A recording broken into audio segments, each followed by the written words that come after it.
3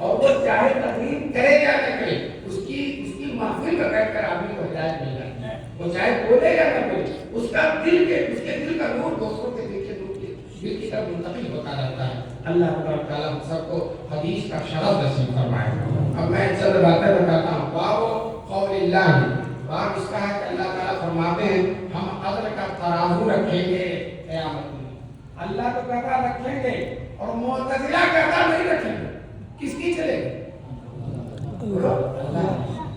وَأَنَّ أَعْمَالَ بَنِي آدم وَقَوْلُهُمْ تُقْسَمُ۔ امام بخاری صاف فرما رہے ہیں کہ بنو آدم کے اعمال اور ان کے اقوال میدان محشر میں ناپے جائیں گے، قدر کیا جائے گا۔ اب یہاں قرآن میں کس کا لفظ ہے؟ امام بخاری کی عادت ہے قرآن حدیث میں کوئی مشکل لفظ ہوتا تو ماہرین فن، مفسرین، بڑے بڑے مفسرین اور بڑے بڑے ائمہ لغت کے حوالے سے اس لفظ کو حل کرتے ہیں۔ یہاں بتاؤ مشکل لفظ نظر کے معنی سب کو معلوم ہے، موازین کے معنی میزان اطراف سب کو معلوم ہے، ایک قسط کا لفظ آیا تو ذرا مشکل ہے، تو امام بخاری اس کی تشریح کرتے ہیں۔ قال مجاہد القسطاس والعدل، مجاہد کہتے ہیں قسطاس بھی پڑھ سکتے ہو قسطاس بھی، اس کے معنی عدل ہے۔ سوال پیدا ہوتا ہے کس کی تشریح کرنی ہے؟ تو قسطاس کی تشریح کرنے لگے، طلبہ کو ضرور ہے ان کو معلوم ہونا چاہیے قسط اور قسطاس دونوں کا مادہ کیا ہے؟ ایک ہے۔ ارے مادہ جانتے ہو جو حروف اصلی ہوتی ہیں آپ سین تا، قسطاس کا بھی وہی مادہ ہے اور قسط کا بھی وہی مادہ ہے۔ جب دونوں کا مادہ ایک ہے تو دونوں کا معنی بھی ایک ہوگا، اور جب ایک کا معنی الگ ہو جائے گا تو دوسرے کا معنی بھی الگ ہو جائے گا۔ چنانچہ قسطاس جس کا اور قسط کا مادہ ایک اس کے بارے میں کہتے ہیں العدل، قسطاس سے مراد عدل۔ تو طلبہ ترجمہ کرو قسط کا۔ ارے طلبہ بولو نا، مجھ سے پڑھے گئے جو لوگ ہیں وہ جانتے ہیں کہ طلبہ بولتے ہیں آدھا میں بولتا ہوں آدھا طلبہ بولتے ہیں، اس طرح سے ہم مستعد رہتے ہیں، مستحضر رہتا ہے ہم کو استعداد۔ قسط مقسط کا مصدر ہے اور مقسط کے معنی عادل ہے اور قاسط اس کے معنی ظالم۔ دیکھو عربی زبان میں کبھی کبھی مادہ ایک ہی ہوتا ہے لیکن باب بدل جاتا ہے تو معنی بدل جاتا ہے، سیرا بدل جاتا ہے تو معنی بدل جاتا ہے۔ مال الیہ کے معنی الگ ہیں، اسی کی طرف متوجہ ہونا، اور مال انہو مطلب اس سے منہ موڑ لینا، اس کے سے دور چلے جانا۔ تو دیکھو سیرا بدل گیا، حالانکہ لفظ ایک ہی، اسی طرح سے قسط کا لفظ اگر اس کو باقی فعال میں لے جاؤ گے، مقسط بناؤ گے تو اس کے معنی عدل بناؤ گے، اور اس کو مجرد کا اس کا فاعل مجرد کا بناؤ گے اور مجرد میں لے جاؤ گے قاسط تو اس کے معنی ظالم کے ہوتے ہیں۔ امام بخاری کہتے ہیں کہ دیکھو یہ کمال ہے دین کا، وہی قسط جب اس سے قاسط بنتا ہے تو اس کے معنی ظالم کے ہوتے ہیں، اور جب اس سے قسط مقسط بنتا ہے تو اس کے معنی عادل کے ہوتے ہیں۔ بتاؤ یہاں قسط سے کون بنے گا کون نہیں بنے گا؟ مقسط بنے گا، اور کون نہیں بنے گا؟ قاسط نہیں بنے گا۔ آگے اس کے بعد حدیث ہے، ہم سے حدیث بیان کیا احمد بن اشتاب نے، وہ کہتے ہیں ہم سے حدیث بیان کیا محمد بن فضیل نے، وہ کہتے ہیں ہم سے حدیث بیان کیا عمارہ بن آقا نے، وہ کہتے ہیں ہم سے حدیث بیان کیا ابو زرع نے، اور ابو زرع کہتے ہیں ہم سے حدیث بیان کیا حضرت ابو ہریرہ۔ کافی ہے۔ قال ابو ہریرہ فرماتے ہیں قال نبی صلی اللہ علیہ وسلم، حضور نے فرمایا کلمتان حبیبتان الی الرحمن، دو کلمے، ابھی دو کلمے ہیں، وہ ہیں کیا ہے بتا دیں، دو کلمے ہیں حبیبتان الی الرحمن، اللہ کو بہت پسند ہے، یعنی ان کلموں کو پڑھنے والا اللہ کا محبوب بن جاتا ہے۔ خفیفتان علی اللسان، زبان پر بڑے ہلکے پھلکے، بڑے ہلکے، آسان، ادا کرنا کچھ مشکل نہیں۔ جو لوگ گٹکا کھا کر پان کھا کر زبان موٹی کر لیتے ہیں وہ بھی آسانی سے پڑھ لیتے ہیں۔ خفیفتان علی اللسان، لیکن ثقیلتان فی المیزان، لیکن عدل کے ترازو پر بہت بھاری ہے، میدان محشر میں جب رکھا جائے گا بہت بھاری۔ یہاں میں ایک حدیث سناؤں، ایک آدمی میدان محشر میں فرشتے اس کو گھسیٹ کے جہنم میں لے جائیں گے، حضور کا امتی ہے مسلمان، گھسیٹ کے جہنم میں لے جائیں گے، حضور راستے میں مل جائے، وہ فریاد کرتا ہے کہ رسول مجھے یہ لوگ جہنم میں لے جائیں۔ بتاؤ ہم حضور سے ہم کوئی مصیبت ہوتی ہے تو فریاد کریں گے انشاءاللہ، حضور سے کہے گا اللہ کے رسول یہ لوگ مجھے جہنم، حضور فرشتوں سے کہیں گے کیوں اس کو جہنم میں لے جا رہے ہیں، میرا امتی کیوں جہنم؟ وہ کہیں گے فرشتے اس کی گناہوں کا بدلہ بھاری ہو گیا، نیکیاں کم ہو گئی، ہم اس کو جہنم میں لے جا رہے ہیں۔ حضور کہیں گے چلو دوبارہ بدل دو، حضور کی بات شاہی چلے گی مانی جائے گی،